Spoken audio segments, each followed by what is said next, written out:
Julian Richmond-Watson is the chairman of the TBA, the Thoroughbred Breeders Association. Julian, of course, former senior steward of the Jockey Club as well, and joins me now. Julian, good afternoon. Good afternoon, Nick. So just tell us how the breeding industry has managed to continue, given that most sectors of society haven't.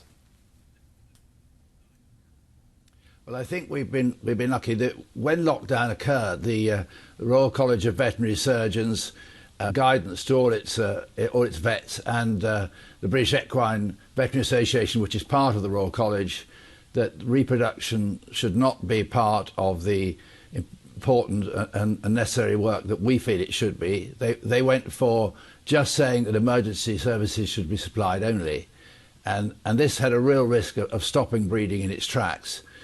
So we at the TBA contacted DEFRA, where we have very good relations, and the Chief Veterinary Officer, and produced a work with them to produce a protocol to allow the very necessary breeding work to continue.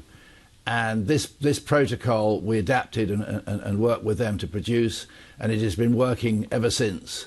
And so with the government's guidance, we've been able to continue breeding.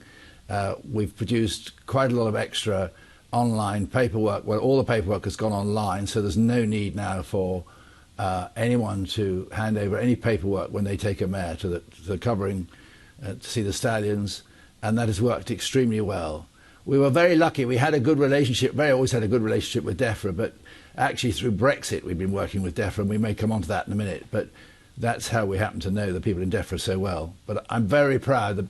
The TBA team worked incredibly hard to work out this protocol, and I think the thoroughbred industry can be very thankful that we actually achieved the result we wanted to achieve. Government relations have been a very hot topic through the last few weeks in terms of racing's relationship with senior parliamentarians, but also more immediately with the DCMS, who looks after the running of horse racing from a government point of view. Your relationship with DEFRA is obviously an extremely robust one. You've had other senior positions in the sport. How do you look on as regards the sport's overall relationship with government now as we head toward this crucial final few days? I think, as you say, our relationship with DEFRA has always been very good. It's probably unfortunate that, unlike France, racing doesn't come under DEFRA, because I think it would be a much easier passage for us. To be put in with all the other sports gets quite tangled, and DCMS is also, of course, the sponsor of the levy board, and that's why we sit there, I think. But I think there's a real argument at some stage going forward that horse racing and breeding should actually come more under DEFRA than it should possibly come under the Department of Culture, Media and Sport. But that we have to work with what we've got, and BHA, I think, has done an extremely good job in that. If somebody landed from Mars tomorrow and you told them that horses had been travelling between England and Ireland and being covered, they'd think that was pretty extraordinary, but that has been able to take place quite freely. It has, and it's slightly surprising, but that's been going on unhindered, as it has done for years, with actually no paperwork and no records kept at all, which is something I think we're going to have to change anyway. But that has been going on, I say, totally unchanged. And how has that happened, Julian? Is that just an agreement between the two governments that should be able to take place? I'm not sure there was ever an agreement between the governments, as no one ever said that it couldn't go on taking place. So we've been allowed to move horses freely between England and Ireland, or Great Britain and Ireland, and we've continued to do so. No one has ever suggested that we couldn't. And has that been the same in France as well? I think horses have been moving between France and England as well, exactly, and the UK. And from your standpoint, the anecdotal evidence you're receiving and any data you're receiving, what shortfall, if any, do you expect in next year's foal crop?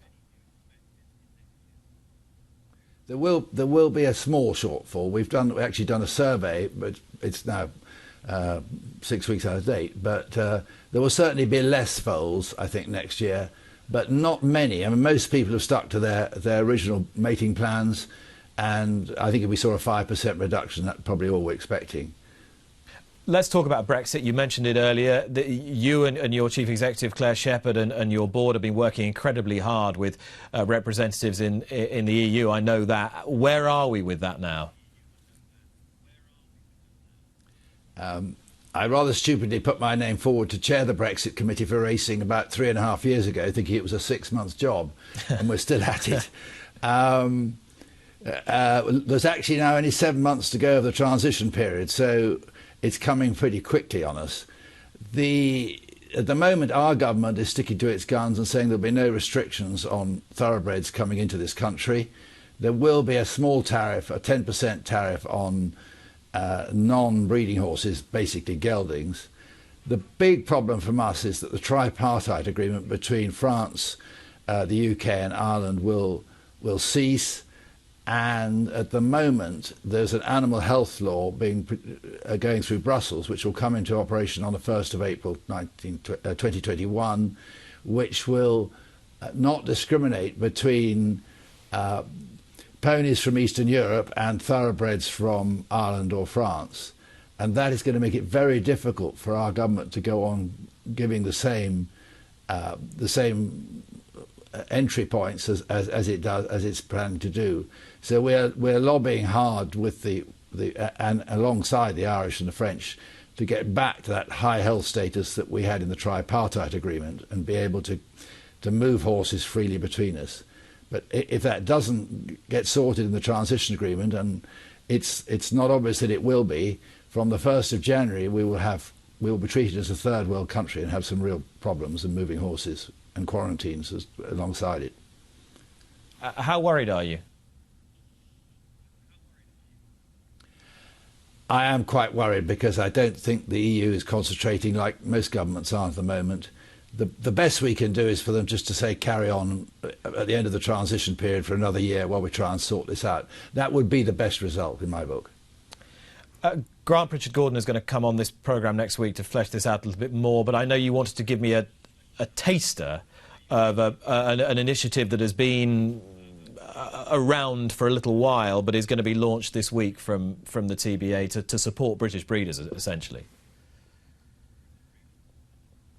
Yes, thank you. I mean, I hope that Brant and William we're all right, and we're all going to start on the 1st of June, because if we do, we're going to be launching this next coming week a new scheme for British breeders.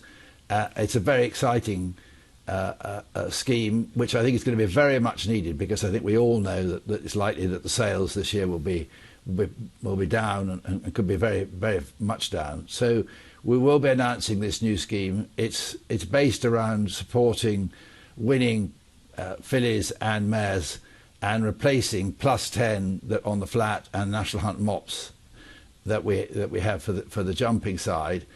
I think it's very exciting. It will deliver prizes of up to £20,000 bonuses to British bred winners, and the most important thing is this is British bred horses. So I'm hoping that it will encourage people to buy British bred fillies and mares and at sales, and for breeders to use British bred stallions and support our whole British industry. We need really strong support in this country. We're going to have a real struggle, like everyone across the globe, I think, in keeping racing and keeping the production of horses going.